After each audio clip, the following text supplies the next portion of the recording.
Hello students, welcome for new module. In previous modules, we have studied about the definition of management, concept of administration, and different functions of management such as planning, organizing, staffing, directing, and controlling in detail. Now, in this module, we will be discussing about the concept of organization. What basically organization is, nature of organization, organization's importance, process of organization, and different types of organization with their characteristics, advantages, and limitations in detail. So let's get started with the module. So these are the major learning outcomes of this module. After completion of the module, you will be able to define organization. You will be able to identify different types of organization, and you can develop organization structure according to the enterprise. So what is organization basically? The term organization is used in structural sense as well as in functional sense.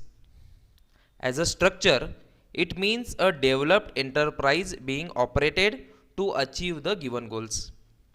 As a function, it refers to establishing relationship between activities and authority pertaining to an enterprise.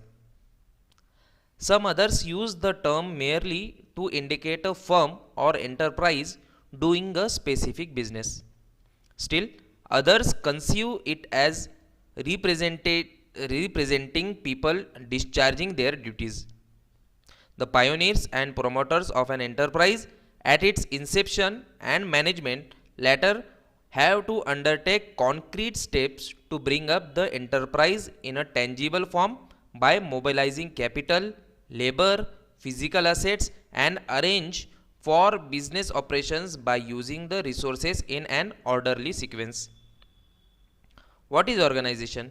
Organization is a process of welding together a framework of positions which can be used as a management tool for the most effective pursuit of goals of an enterprise. So there are different definitions of organizations given by different authors. According to Theo Hyman, organization is the process of defining and grouping the activities of enterprise and establishing the authority relationships among them. In performing the organizing function, the manager defines, departmentalizes, and assigns activities so that they can be most effectively executed. Lewis A. Allen has given the definition of organization as: organization is the process of identifying and grouping the work to be performed, defining and delegating responsibility and authority, and establishing a relationship for the purpose of enabling people to work most effectively together in accomplishing objectives. Again, Oliver Sheldon has defined organization as: organization is the process of combining the work which individuals and group have to perform with the facilities necessary for its execution, that the duties so formed provide the best channels for efficient, systematic, positive, and coordinated application of available efforts. Again, according to McFarland, organization is an identifiable group of people contributing their efforts towards the attainment of goals. So by looking above definitions, we can say that organization may be defined as the process of first identifying and grouping the work to be performed. Second, it is a process of defining the delegating responsibility and authority. Third, it is the process of establishing relationships for the purpose of enabling people to work most effectively together in accomplishing the objectives. So these are the some definitions of organization. So what is the nature of organization? As we know that organizing is considered as one of the major functions of management, along with planning, directing, and controlling, as we have seen in the previous module. As a basic function of management, it is the mechanism through which the management divides, coordinates, and controls the business operations. The term organization can be interpreted in many ways. Broadly, the term organization can be used to denote two natures of the organization. First is organization as a process, and second is organization as a structure. So let's see nature of organization in detail. First nature of organization is organization as a process. Organizing is the process of defining and grouping the activities of the enterprise and establishing authority relationships among them. On performing the organizing function, the manager defines, departmentalizes, and assigns activities so that they can be most effectively executed.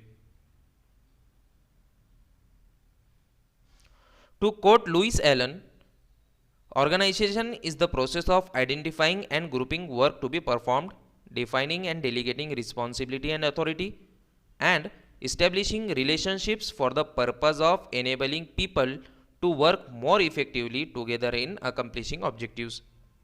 Thus, organization as a process involves identifying, arranging, and integrating various activities of the organization in a well coordinated and orderly manner for accomplishment of work. The process of organizing involves the following steps. First is determination of objectives.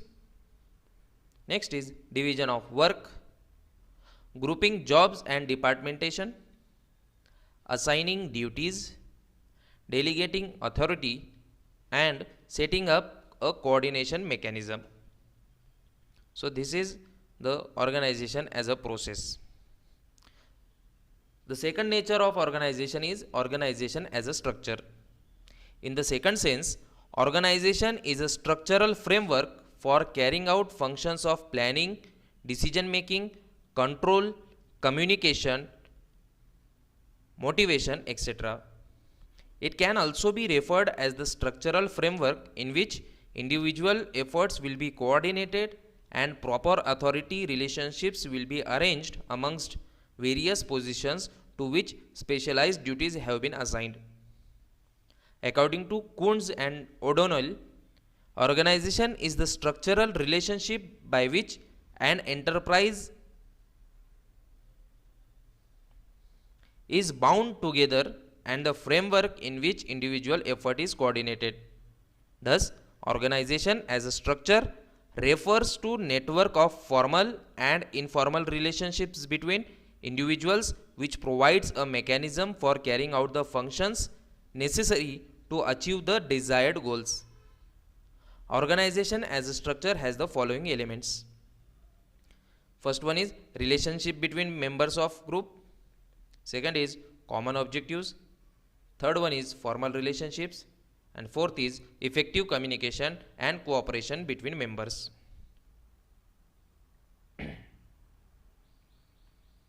So what is the importance of organization? So a sound organization can contribute greatly to the continuity and success of enterprise. Organization facilitates administration. It also facilitates growth and diversification. It stimulates the creativity among the people. Organization is the optimum use of resources. Specialization can be achieved through organization, and due to organization, it minimizes corruption and insufficiencies among the people.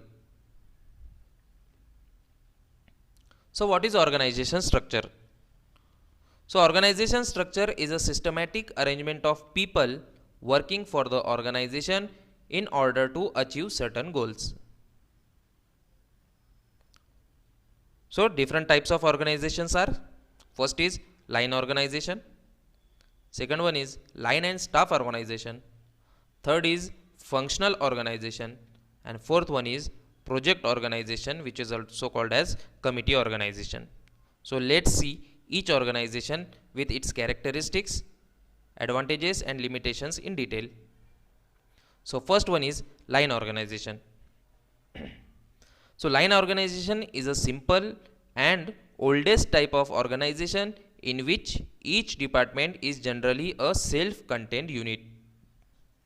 A separate person will look after the activities of the department and he has full control over the department. The same level executives do not give or receive orders amongst themselves, but they receive orders from their immediate boss and give orders to their subordinates. Departmental heads are given full freedom to control their departments. Operation of this system is very easy. Existence of direct relationship between superiors and subordinates is the positive point of this line organization. It assumes direct straight line responsibility and control from general manager to plant manager to superintendent to foreman and to workers. This type of organization has frequently been referred to as military organization. It acquired its name through the fact that there are direct single lines of authority and responsibility between an officer and his subordinates.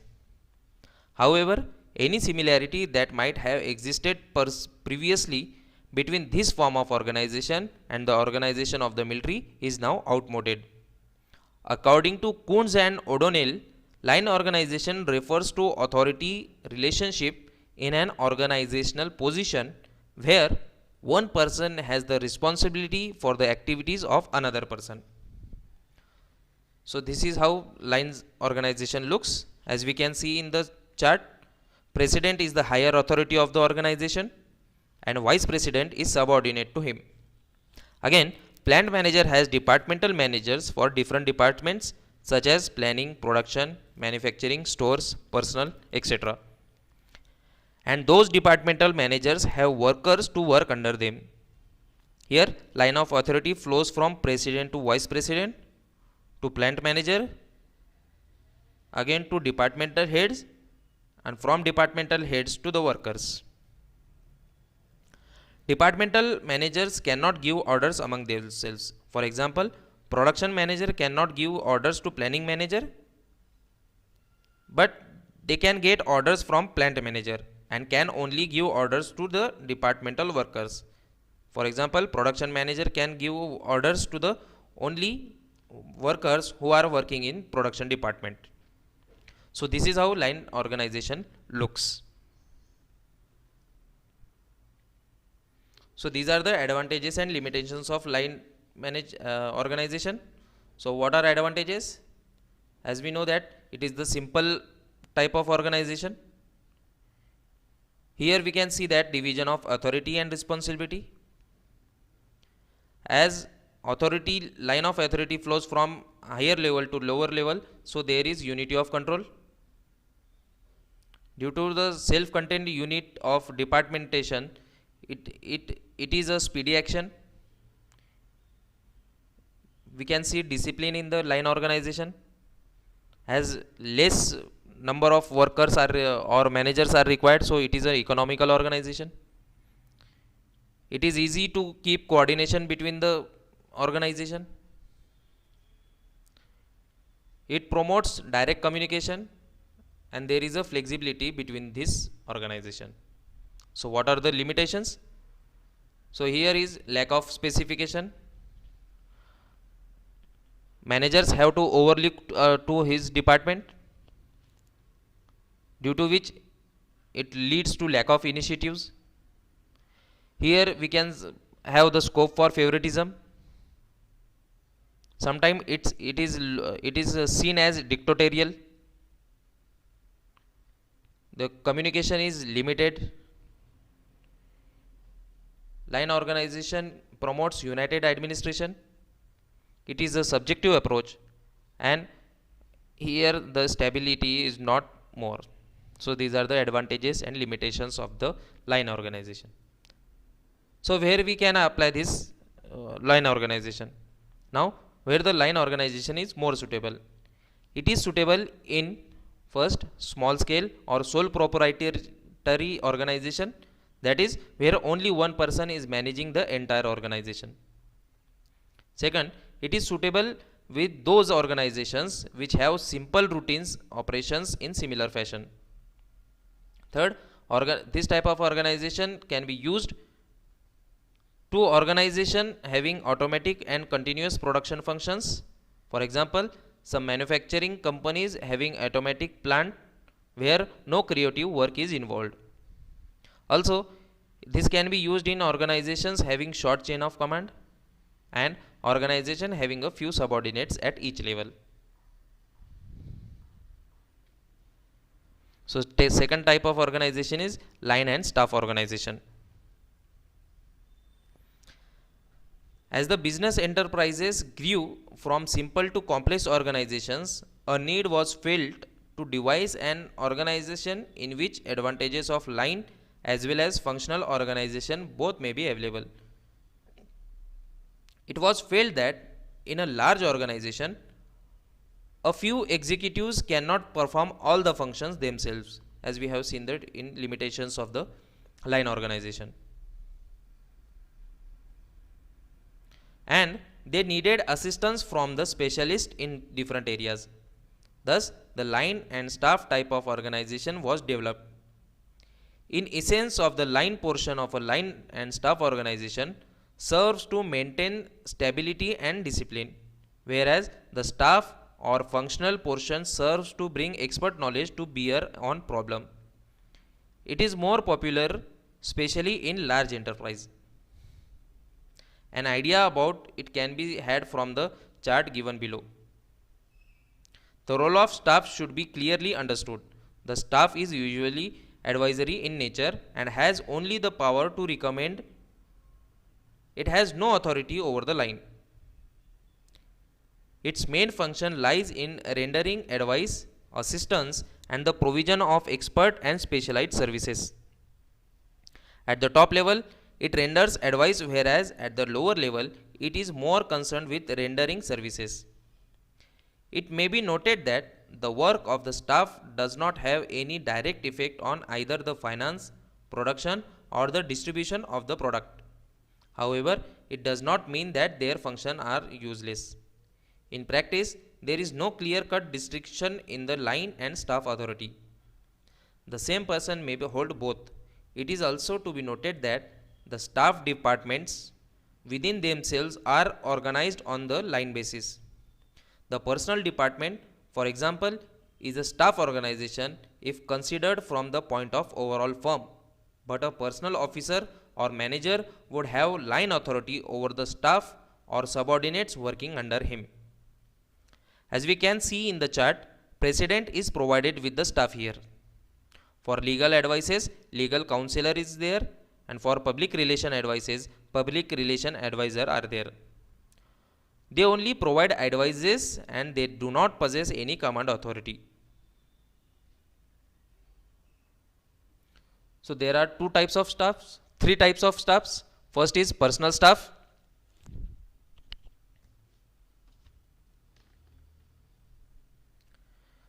The personal staff consists of personal assistant or advisor attached to the line executives at any level. The main function of personal staff is to aid and advise the line executive. Second type of staff is specialized staff. The specialized staff have expert knowledge in specific fields and they handle the specialized functions. For example, accounting, personnel, engineering and research, etc. Third type of staff is general staff. The title of general staff person most often assistants to the company president or other executives. Any decisions that cuts across departmental lines must be made by chief executives. So these are the advantages and disadvantages of the staff organization. So it facilitates to work faster and better. Because of the staff, specialization is attended. It enables to utilize experience and advice. Line officers can take sound advices from the staff and it promotes efficient working of line officers. Because of more number of authorities or people, more confusion due to more authority. Here, line officer may reject advice without any reason for their actions. Staff officers are not responsible if favorable results are not obtained. So there can be a possibility of cheating also. So these are the advantages and disadvantages of staff organization. So third type of organization is functional organization. This type of organization was organized by F.W. Taylor and is also known as functional foremanship. According to him, functional management consists of so dividing the management that each man from the assistant superintendent down shall have a few functions as possible to perform. If practicable, the work of each man in the management should be continued to the performance of a single leading function. He felt that a foreman could not be specialist in everything. Therefore, instead of having a single superior as in the line organization, there was need for the specialist to boss over the workers in various aspects of the business. Thus, he introduced the principle of specialization. According to the following plan of functional organization is submitted by him. The chief advantage of this type of organization is that each function is administered by a specialist in the particular area. In this manner, the expert advice is always available to the workers, which may not only solve their problems but also result in improvement in their efficiency. But the greatest drawback of this method of organization is that a worker has to deal with 8 bosses simultaneously. It creates lot of difficulties and confusion. That is why it is not popular in practice. So what are the characteristics of the functional organization? The work is divided according to the specific functions like time and cost, instruction card clerk, routine clerk, disciplinarian, gang boss, speed boss, repair boss and inspector. Authority is given to a specialist to give order and instructions in relation to specific function. Functional authority has rights and power to give command throughout the line with reference to his specified area. The decision is taken only after making consultation with the functional authority relating to his specialized area. So F.W. Taylor suggested 8 foremen, 4 in factory and 4 in planning division as under. So factory division consists of 4 foremen. First is gang boss, second is speed boss, third is inspector and fourth one is maintenance and repair boss. Similarly, planning division also consists of 4 foremen. First is route clerk, second is instruction card clerk, third is time and cost clerk and fourth is the shop disciplinarian.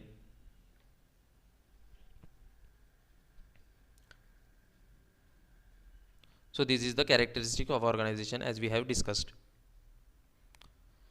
So what are the advantages of this organization? Here we can have a benefit of specialization. We can apply the knowledge of experts. It reduces the workload of line organization. It is more efficient. There is a adequate supervision as the work is divided into 8 different groups and it is economical also. So what are disadvantages? It promotes the complex relationship. Because of more persons there is a problem of discipline. Sometimes there is ineffective coordination because the decision is taken only after making consultation with the functional authority, the speed of action is reduced. There is a lack of responsibility and due to more gangman there is a poor administration. So last organization is project organization. Some authorities take committee organization or project organization as one of the types of organization. As a matter of fact, it is supplementary to line or line and staff type of organization. According to Newman, A committee consists of a group of people specifically designated to perform some administrative acts. It functions only as a group and requires the free exchange of ideas among its members. The need of committees arises from the fact that one individual is not capable of handling all the complex problems effectively, especially in a big organization. He has to take the help of others in understanding and solving the problems. A good administrator is one who is able to get others to work with him toward a common goal. For this, the consultation with others is very essential. It has been rightly pointed out that a committee is a tool for the development of ideas and recommendations of policy and procedures. It is a means whereby ideas can be pulled and offered for criticism. It is the strong right arm of a tactful administrator who realizes the importance of getting his people to work together in the solution of their own problems. So these organization structure are formed temporarily for specific projects for a specific period of time. For the project of achieving the goal of developing new product, the specialists from different functional departments such as production, engineering, quality control, etc. will be drawn to work together. These specialists go back to their respective duties as soon as the project is completed. The success of project organization depends upon the coordination of activities. So this is how the project organization looks like. For example, if a project is to be finalized, we need the departmental heads or persons from various departments such as QC, R&D, contract admin, scheduling, engineering, etc. So these specialists from different departments go back to their respective duties as soon as the project is completed. So what are the advantages of this project organization? It is a remarkable illustration of relationship between environment, strategy and structure. Project organization is the introduction of new authority pattern. It attains specialization as the different people or managers from different departments are attached to it. It makes meaningful control and fixation of individual responsibilities. So what are the disadvantages of project organization? There is uncertainty due to diverse backgrounds of officers. So that is why delay may occur. There is a lack of coordination and sometimes there is ineffective control. So in this module we have discussed about organization, nature of organization, also importance of organization, how organization processes and different types of organization such as line organization, staff organization, functional organization and project organization with their characteristics, advantages and limitations in detail. Thank you.